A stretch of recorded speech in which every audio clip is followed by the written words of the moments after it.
नमस्कार। आज हम एक ऐसे शख्स के जीवन और विचारों की दुनिया में झांक रहे हैं जिन्होंने 20वीं सदी की सोच पर, खासकर आध्यात्मिक सोच पर एक अमिट छाप छोड़ी, जे कृष्णमूर्ति। हाँ, बिल्कुल। और हमारे पास है मैरी ल्यूटिन्स की लिखी उनकी जीवनी Krishnamurti the years of fulfilment.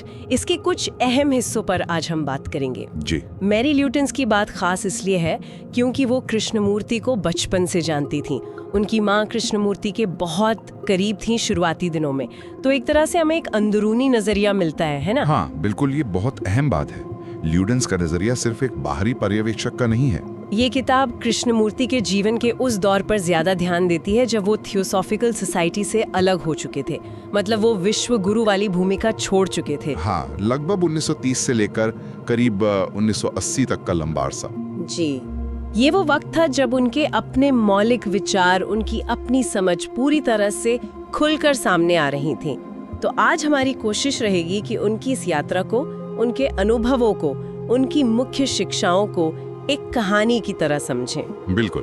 और जैसा आपने कहा, ल्यूटिन्स की किताब के जरिए ल्यूटिन्स शुरू में ही एक बहुत गहरी बात कहती हैं। क्या? वो लिखती हैं कि कृष्णमूर्ति का संदेश सुनने में बहुत सीधा लगता है, सिंपल, पर उसे अमल में लाना वो उतना ही मुश्किल है। हाँ, ये तो मैंने भी महसूस किया है पढ़ते हुए। उनका मकसद बहुत बड़ा था। वो समझना चाहते थे कि ये जो हिंसा है, दुख है इंसान की जिंदगी में, इसका अंत कैसे हो, पूरी मानव जाति के लिए। तो आज हम इसी की पड़ताल करेंगे। उनके जीवन के कुछ खास मोड़, उनके अपने अंदरूनी अनुभव और उनके गहरे विचार। कहानी की तरह ही आगे बढ़ेंगे और हाँ, कुछ सवाल भी उठाएंगे जो शायद हमें अपने ही सीखने के ढंग पर सोचने को मजबूर करें। बिल्कुल। तो कहानी शुरू कहाँ से करें? शायद उस बड़े मोड़ से, थियोसॉफिकल सोसाइटी से अलग होना। हाँ, वो एक बड़ा धमाका था। जैसा आपने कहा, सोसाइटी ने उन्हें बचपन से पाला पोसा था विश्वगुरु बनाने के लिए, और उन्होंने उस पूरे ढांचे को ही नकार दिया। लेकिन उससे पहले भी तो कुछ हुआ था। वो ओज़े, कैलिफोर्निया वाले अनुभव, प्रोसेस। हाँ, बिल्कुल। वो प्रोसेस उनके जीवन का एक बहुत ही रहस्यमयी लेकिन केंद्रीय हिस्सा रहा। ल्यूटिन्स बताती हैं कि इसमें बहुत तीव्र शारीरिक पीड़ा होती थी। पीड़ा? हाँ, जबरदस्त दर्द और साथ ही चेतना का जैसे विस्तार होता था, एक अलग ही धरातल पर खुलना। ये कोई मीठा सुखद अनुभव नहीं था जैसा लोग अक्सर सोचते हैं आध्यात्मिक अनुभवों के बारे में। अच्छा। और ये प्रोसेस चलता रहा, और फिर आया 1929, वो पल जब उन्होंने ऑर्डर ऑफ द स्टार को भंग कर दिया। हाँ, वो संगठन जो खास उनके लिए ही बनाया गया था। जी, हजारों अनुयायियों के सामने उन्होंने वो घोषणा की जो आज भी गूंजती है, सत्य एक पथहीन भूमि है।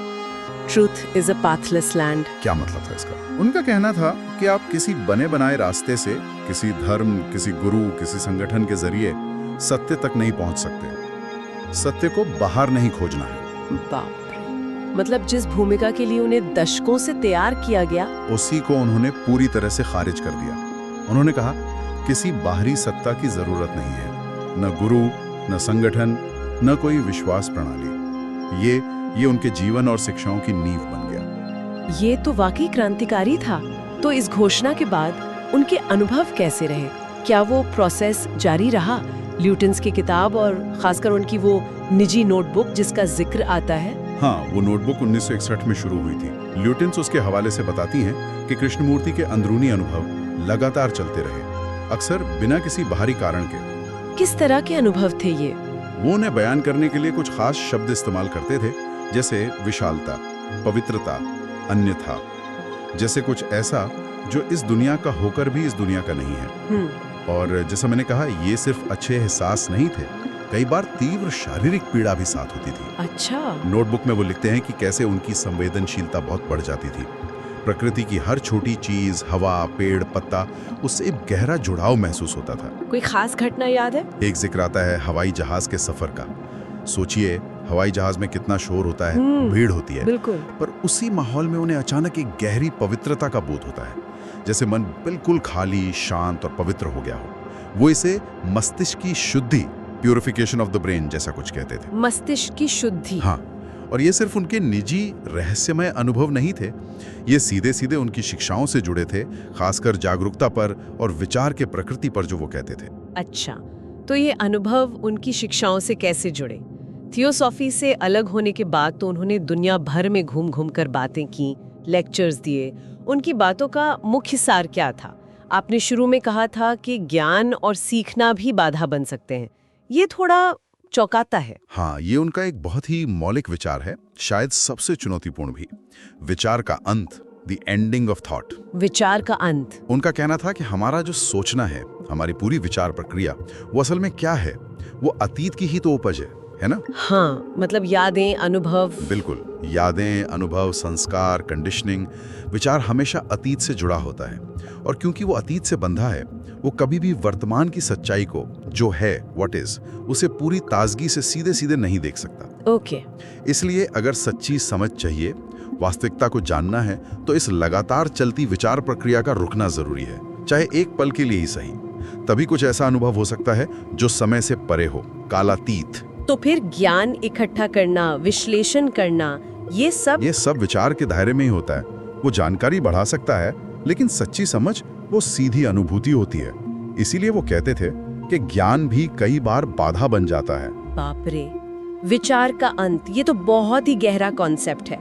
रोजमर्रा की जिंदगी में इसका क्या मतलब हुआ? इसी से जुड़ा उनका एक और अहम सुझाव था, बिना चुनाव की जागरूकता। Choiceless awareness. बिना चुनाव की जागरूकता। हाँ। यानी अपने अंदर जो भी उठ रहा है, विचार, भावना, गुस्सा, डर, खुशी, उसे बस देखना। सिर्फ देखना। हाँ, सिर्फ देखना, बिना ये कहे कि ये अच्छा है, ये बुरा है, मुझे ऐसा महसूस नहीं करना चाहिए, इसे बदलना है।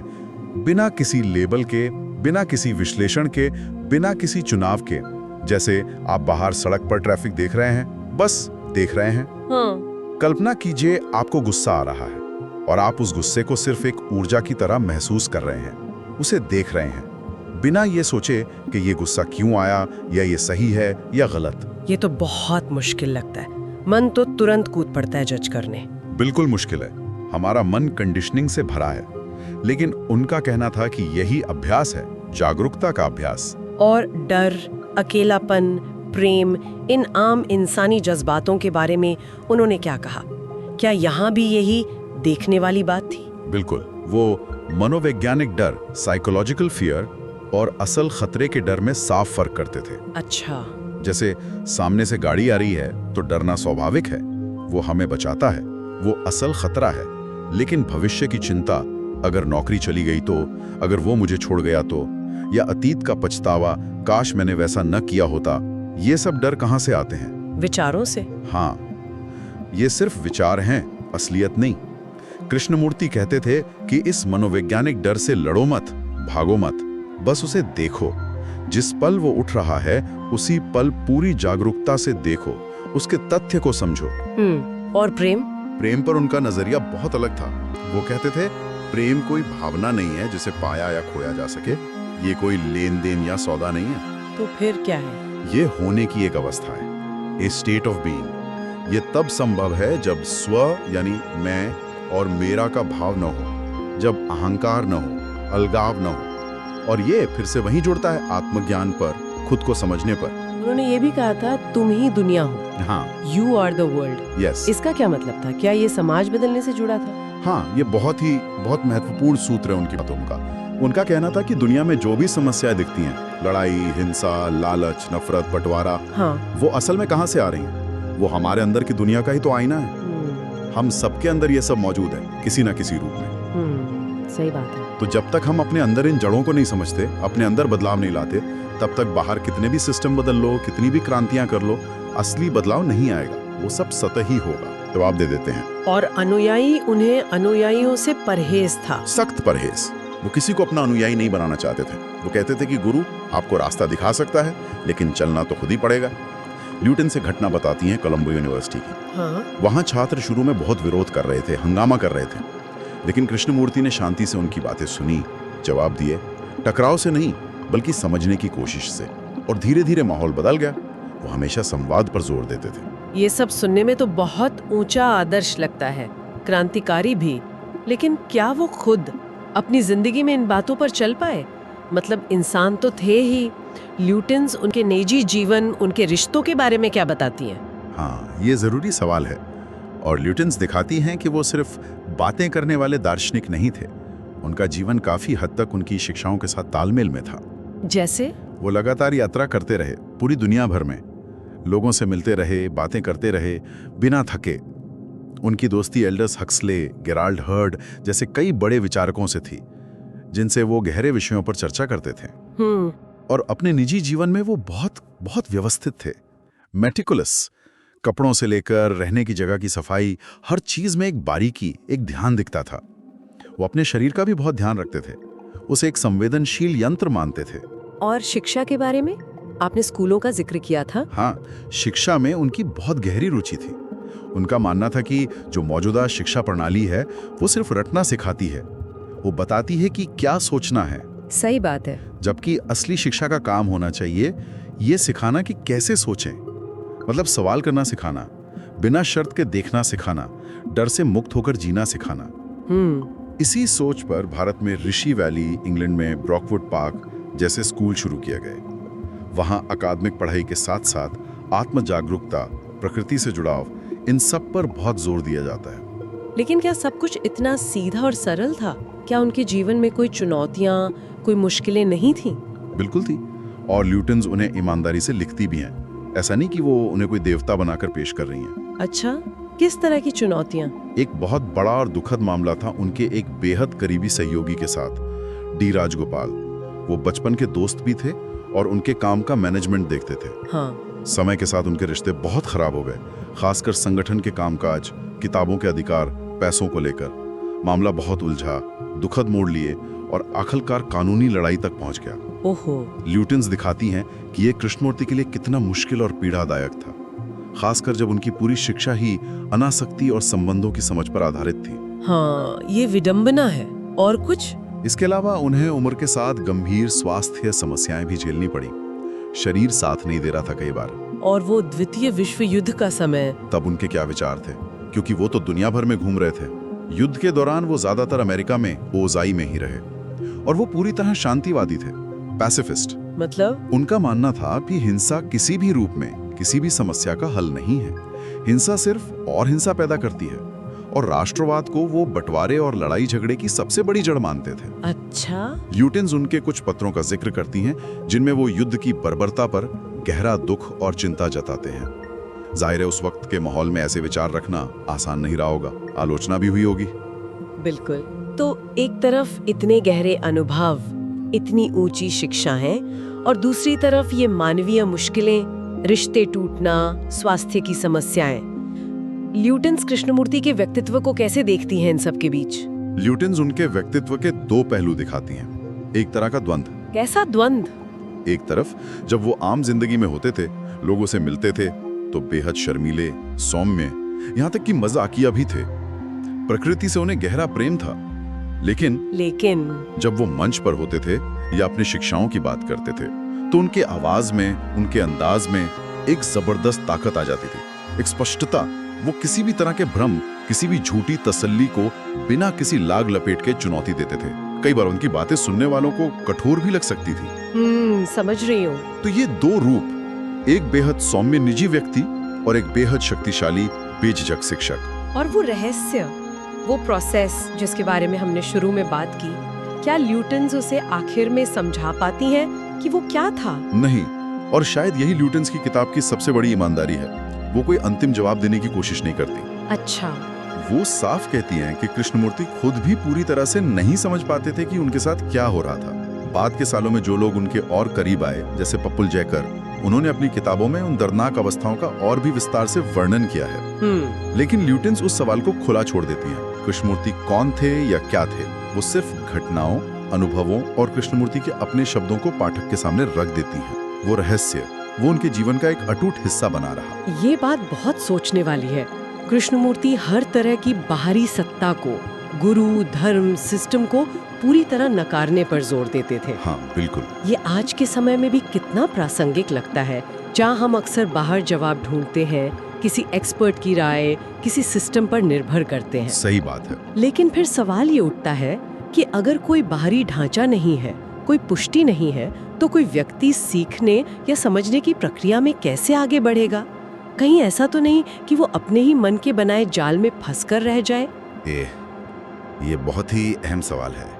और शायद कृष्णमूर्ति का जवाब यही होता कि रास्ता बाहर है ही नहीं, रास्ता अंदर ही खोजना होगा। अंदर कैसे? उनकी पूरी शिक्षा का केंद्र यही था, जो है उसे देखना, बिना किसी मिलावट के, बिना अपने अतीत के रंगीन चश्मे के।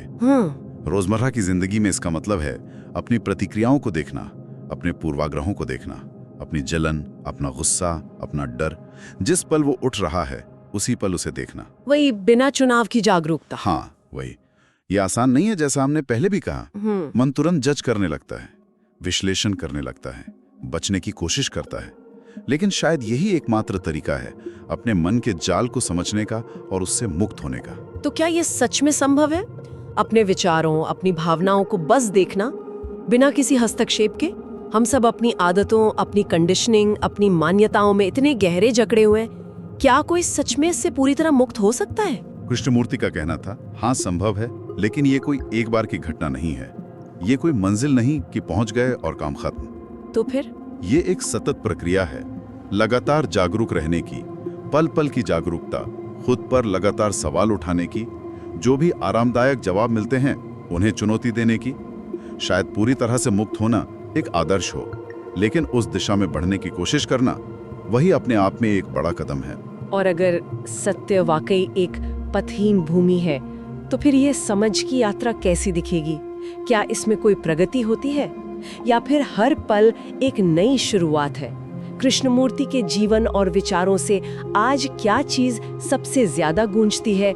और सबसे जरूरी बात, कोई अनुयायी बने बिना उनकी इस खोज को अपनी जिंदगी में कैसे उतार सकता है? कृष्णमूर्ति का जीवन और उनका संदेश जैसा ल्यूटिन्स की जीवनी में उभरता है, वो हमें एक तरह की, आप कह सकते हैं, कट्टरपंथी आत्मखोज, रेडिकल सेल्फ इंक्वायरी की चुनौती देता है। कट्टरपंथी आत्मखोज। हाँ, ये चुनौती है ज्ञात से मुक्त होने की।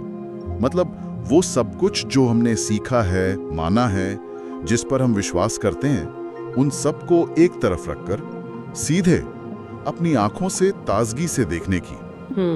ये कोई आसान रास्ता नहीं है, बिल्कुल नहीं। इसमें कोई गारंटी नहीं है, कोई बना बनाया नक्शा नहीं है। ये लगातार जागरूक रहने की, अपने अंदर उठने वाले हर विचार, हर भावना पर सवाल करने की मांग करता है। तो अंत में एक सवाल शायद मन में रह जाता है, कृष्णमूर्ति के जीवन में जो वो इतने गहन, असाधारण और कभी-कभी बहुत दर्दनाक अनुभव हुए, वो प्रोसेस, क्या वो सिर्फ उनके जैसे किसी खास व्यक्ति के लिए ही आरक्षित थे? ये बड़ा सवाल है। या फिर क्या वो अनुभव इंसानी चेतना की उन अनछुई गहराइयों की तरफ इशारा करते हैं, जिन्हें शायद हम सब अपने अपने ढंग से छू सकते हैं, अगर हम सच में खुद को जानने की हिम्मत करें, अपनी कंडीशनिंग पर सवाल उठाने की हिम्मत करें।